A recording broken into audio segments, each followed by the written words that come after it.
Shalom Aleichem, on est dans le deuxième Kitzur Shulchan Aruch, le Siman Taf Ayin Gimel Yachatz.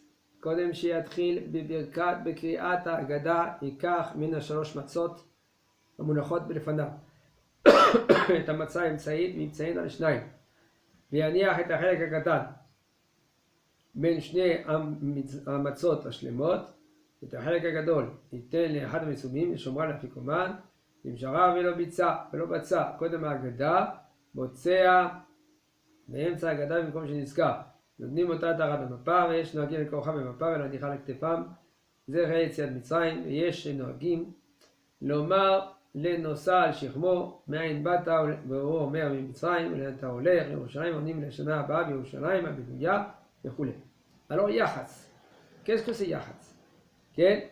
Avant que lui qui va lire la Haggadah, il a trois matzot shmurot avodat yad. Il faut savoir, shmurot avodat yad. Il faut savoir qu'on n'est pas rendu quitte.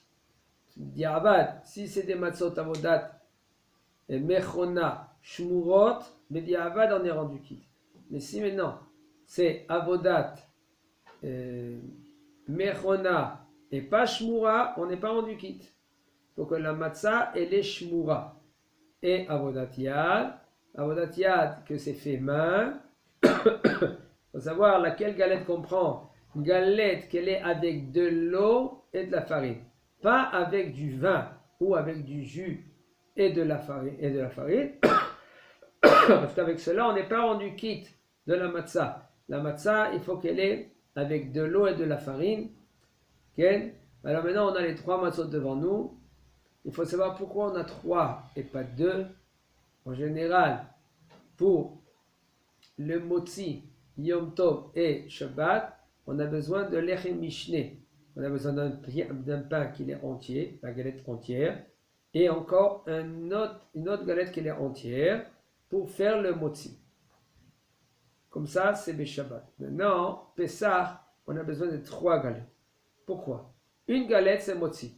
Une galette, c'est matzah. Et une autre galette, c'est korcha. Et maintenant, la galette qui est au milieu, je vais la couper en deux. Ça s'appelle yachatz. Couper. Alors, en deux, ça veut dire, il y en a qui font un petit vav et un gros vav et un petit dalet. Mais là, je vais prendre le vav, qui c'est le gros morceau. Ça va être pour la fikoman. Alors, je le casse pour le mettre, pour le cacher sous la nappe. Pour la fikoman, il faut savoir, nous les séfarades, on n'a pas le minag de s'amuser avec la galette. Parce que c'est dommage, ils veulent la cacher, et des fois il y a des miettes de chametz encore par terre qu'on a bien, etc. Et c'est dommage, on perd beaucoup de temps. Les Ashkénazes, eux, ils ont ce minag de chercher la galette. Pourquoi? Pour que les enfants qui sont réveillés. Alors il y a beaucoup d'autres sortes de moyens pour que les enfants soient réveillés. Par exemple, vous achetez des cadeaux. On parle d'un cadeau qui n'est pas électrique. Okay. Et vous mettez dans un coin, vous dites voilà aux enfants, celui-là qui est gentil, qui écoute toute la galère, qui pose des questions, et ben, il va se lever au milieu de la table, il se lève, il prend son cadeau et il le met dans son armoire jusqu'à la fin, à la fête. Ça peut réveiller les enfants. Mais de chercher maintenant, de rendre la maison Baruch Hashem un peu, ça bouge, okay. Ça c'est pas trop conseillé. Top, celui-là qui avait son minag, qui veut continuer ce minag, il a sur qui s'appuyer. Alors il nous dit le Rav, tu as 3 matzot, sur qui s'appuyer, okay. 3 matzot. Tu prends la matzah qui est au milieu, tu la coupes en 2 morceaux, un gros morceau et un petit morceau. Le gros morceau, tu le prends pour la fikoman. Il y en a qui prennent ce gros morceau-là et ils mettent aussi dans une nappe.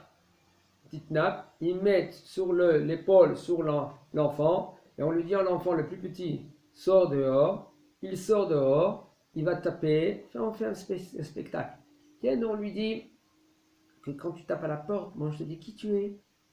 Donc, tu réponds, je viens d'Égypte. Et où tu veux y aller? Tu ouvres la porte, tu dis où tu veux y aller? Je veux y aller à Jérusalem, mais tout le monde dit les Yerushalayim Abinouya, les Yerushalayim Abinouya. Et pourquoi on met cette nappe-là sur son épaule? Il faut savoir que qu'une des raisons, c'est parce que quand on est sorti d'Égypte, chacun il a pris son batsek. Il a voulu faire une matzah, et les Égyptiens ils n'ont pas donné. Ils ont dit allez dégagez, dégagez. Chacun il a pris cette pâte, et puisqu'il a mis sous son dos, il courait avec vite pour sortir de l'Égypte. Alors cette pâte, elle n'est pas devenue hametz, parce que tant que tu la bouges cette pâte là maintenant, c'est pas hametz, comme c'est écrit dans le passouk. Mais là, ils ont fait cette matzah quand ils sont sortis de l'Égypte. Alors tu fais en sorte pour tout cela, les zécher et les zécher et les zécher, pour à la mémoire qu'on est sorti d'Égypte, pour que les enfants, tout cela, ils comprennent. Inagenu lebitzoa akika ken betsurat dalet vevav. והחלק הגדול בצורת ו' והמנחה לאפיקומן, והחלק הקטן בצורת ד' מניח בין המצות, והוא על ידי חסות ולא ימצא בסכין כי אם בידו, שכן דרכו של עני. Alors il nous dit le Rav, le minhag de faire, quand tu as pris la matzah qui est au milieu, tu la coupes en deux parties, une petite partie, une grosse partie. Il y en a un qui est venu, il me dit, mais Rav, je comprends pas. Quand je veux essayer de couper la matzah, on me dit dalet et vav. Comment dalet et vav? Comment c'est possible? Dalet c'est comme ça, et vav c'est comme ça. Comment ça rentre? Alors, si c'est une matzah qu'elle est molle, alors tu peux couper comme ça, le petit morceau, ça va être le vav. Comment c'est possible? Il faut que le vav, il nous dit, c'est pour la ficomane, c'est le grand morceau. Alors, il y en a qui expliquent qu'il ne faut pas les couper dalet et vav. Quand tu penses dans ta tête, tu as la matzah devant toi, tu coupes un petit morceau, et ça c'est considéré comme le dalet. Tu coupes le gros morceau, que ça c'est considéré comme vav. Le gros morceau c'est la ficomane. Et le petit morceau, qu'est-ce que tu fais? Un petit morceau, tu le mets entre les deux matzot. Ça veut dire que tu as la matzah qu'elle est en haut, elle est entière.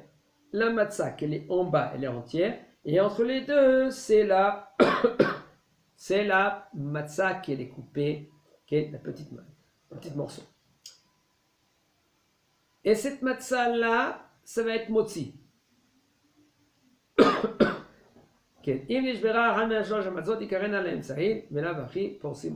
Si maintenant une des trois matzot s'est cassée, tu vas prendre cette matzah-là qu'elle était cassée, tu vas la mettre au milieu, parce que déjà tu vas la couper. Puisque tu vas la couper, alors tu vas utiliser cette matzah-là. Et il y en a qui prennent ces matzot-là, ils disent Kohen, Israël, Ken, Lévi et Israël. Gam im en lo ela shne kikarot, יקיים מצוות יח"צ וימצא את המצה השנייה, ובאופן כזה אין לחוש על לחם משנה, כיוון שצריכים לחם עוני, מה עני דרכו בפרוסה, כך אינו בליל פסח. כך אנו בליל פסח. ולכן לכתחילה מנהגנו להצריך עם המצות כדי לקיים גם מצוות יח"צ, שהוא לחם עוני, וגם מצות לחם משנה. Alors il nous dit le Rav, un homme que lui qui n'a pas 3 galettes, il a rien que 2 galettes.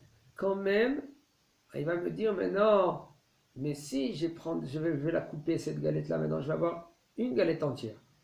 Mais pour faire motzi, il faut avoir 2 galettes entières. Comment je peux faire? Quand même, comme tu es considéré aujourd'hui comme un ani, comme un pauvre, c'est pour ça qu'on dit halachma aniya. Ce pain, c'est un pain des pauvres.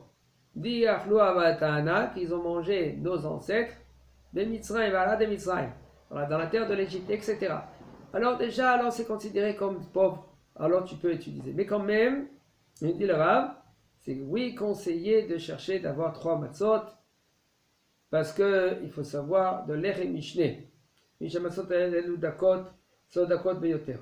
At shelo matzah en שכל מצה אין בה שיעור 2 כזיתים, אם ימצא המצה האמצעית בשביל החצי לא יהיה לאפיקומן כזית, וגם לא בפרוסה שבין המצות, אף על פי כן ימצא את המצות האמצעיות, ואחר כך ישלים עליה לכזית ממצה שמורה, אחרת בעת אכילת המצה ובעת אכילת האפיקומן, וצריך לקחת כמה מצות ולחושבן כאחת, Alors, il faut comprendre que les mitzvot, qu'est-ce que ça veut dire? Chaque mitzvah est mitzvah qu'on va la faire cette nuit-là, pour qu'on coupe la matzah, pour qu'on mange à coudée. Comme il y en a une fois, il y avait une histoire qui raconte, il y avait un couple ils ont voulu faire le seder. Tout d'un coup, la femme, elle a pris le plateau, elle l'a mis. Le mari a dit, pourquoi tu prends le plateau? Elle dit, non, je prends le plateau parce que c'est mon regard dans le sido, tu verras comment c'est. Alors maintenant, il regarde le sido. Il voit que dans le sido, il faut prendre le plateau. Alors maintenant, ils commençaient à se disputer, prends le plateau, ne prends pas le plateau. Il faut savoir, on n'est pas des robots. C'est vrai, c'est écrit dans le sido. Il faut comprendre. Quand tu prends le plateau, pourquoi tu le prends? Tu couvres la matzah. Pourquoi tu couvres la matzah? Tu couvres la matzah parce que tu as le verre devant ta main. Et ça ne se fait pas que maintenant, le vin, il est devant la matzah, que la matzah, la bracha, elle devance la bracha du vin. Pourquoi alors tu découvres? Tu découvres parce que tu vas mettre, mais ça permet Tziat Mitzrayim. Okay? Alors pourquoi tu prends le plateau?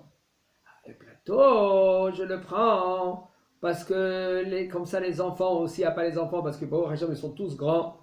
Et bien là c'est la maman qui pose la question. C'est pour ça qu'on prend le plateau. Parce que en général, après tu as fait kidouche, tu manges. Et là tu manges pas, tu prends le plateau, que ça c'est ton manger, tu le mets ailleurs. Pourquoi tu poses des questions de Dimanishtana Lailazé? Pourquoi maintenant, dans cette nuit-là, c'est pas comme toutes les autres nuits? Quand même, Ken. Tout cela, c'est pour poser les questions. Et pourquoi poser les questions? Pour raconter Yetziat Mitzrayim. Yetziat Mitzrayim, il faut savoir que c'est mitzvah assez de la Torah, ce jour-là, de raconter Yetziat Mitzrayim. Qu'est-ce que c'est Yetziat Mitzrayim? On va expliquer. Qu'est-ce que ça veut dire Yetziat Mitzrayim? Hashem, Isakenu, Chazak,